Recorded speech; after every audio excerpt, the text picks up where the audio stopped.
Bienvenidos a este segundo encuentro de blogueros de seguridad, Security Blogger Summit.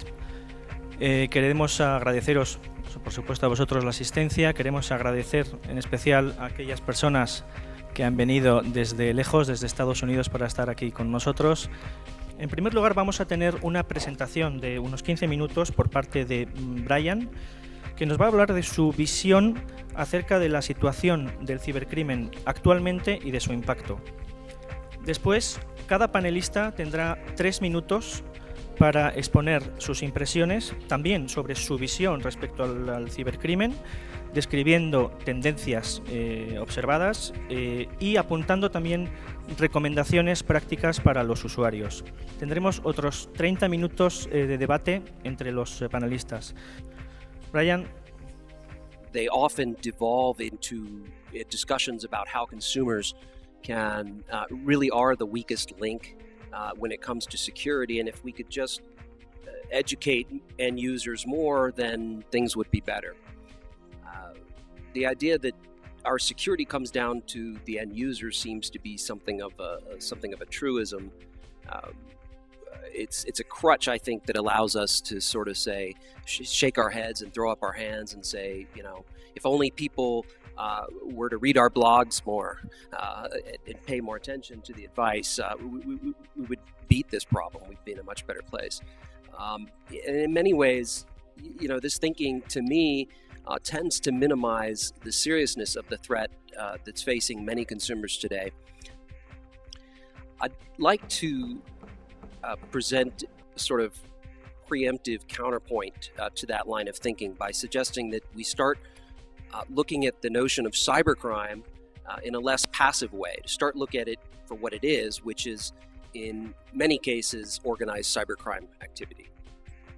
And the big differentiator between random virus attacks and organized crime attacks is that for the most part, the latter has orders of magnitude more resources to throw at their targets and quite a bit more success. I think cloud computing is a phrase that is at the same time, it's confusing because it means different things depending on who you ask. But also it's very useful because it helps us focus our attention on data security, what really matters. And we only have to look at the recent cyber attacks against Google and 20 other, or however many other top companies to see that this is in some ways it's pointless to spend all of our money and resources building higher and higher walls if we're not protecting what is supposed to be protected by those walls, and that is the data, the intellectual property, and so on.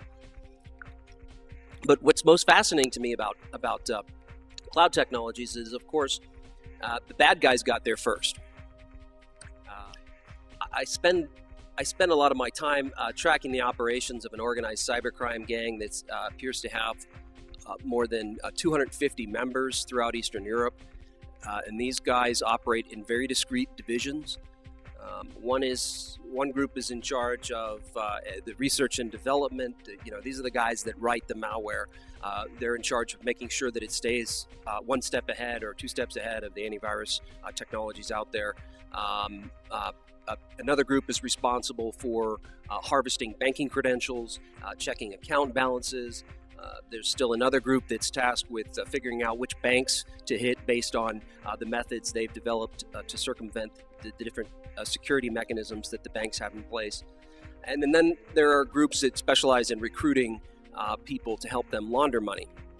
And when you see this kind of criminal operation pass the job or the task along from one division of the gang to the other, it's a very impressive sight, and it's one that's it's actually very evocative of the drug cartels in the way that they operate and share the profits, actually. In fact, I've taken to calling some of the larger cyber criminal gangs cloud cartels because I think it concisely and accurately explains how they operate and gives a real world frame of reference for what they're doing. The desire to spread spam, which in most cases, advertises counterfeit, commercial, designer drugs, the parallels are pretty stark. In fact, the similarities in the business operations between the drug cartels and the cloud cartels extend all the way down to the street level. Their operations are so similar that these two types of cartels actually share a lot of the same terminology. For example, the illegal drug market would come to a halt, really, if it were not for the activities of drug mules. So they call it drug mules. I don't want to stress this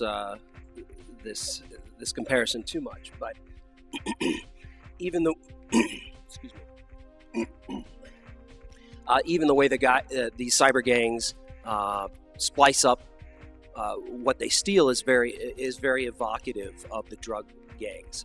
Consider that a major component of these cloud cartels really is large-scale information harvesting and theft, and that whatever these guys cannot use, they will sell in bulk. So, for example, they'll often sell the identities that they've stolen in mass. They'll sell it for a very low price per identity. That information, once it's sold, is sold to another buyer. It usually gets separated out into even further by bank, by region, before it's resold yet again in one form or another. Not unlike the refining process of cocaine, actually, when it's chunked into bricks, having further parceling out into a kilo, you get it broken up into packages, and then it's resold on a regional geographic level to dealers who then adulterate it and add all kinds of other stuff and sell it in even smaller quantities. I say all this because there seems to me that there is a huge need for people to take the threat from internet security and organized crime gangs a lot more seriously, rather than the tendency today, which is to view a virus infection, if it happens to be caught, as an isolated event. And it seems to me there's a great need among organizations and individuals alike to change their mindset when it comes to thinking about cyber threats. On an organizational level, the focus really needs to be on protecting the data that's of value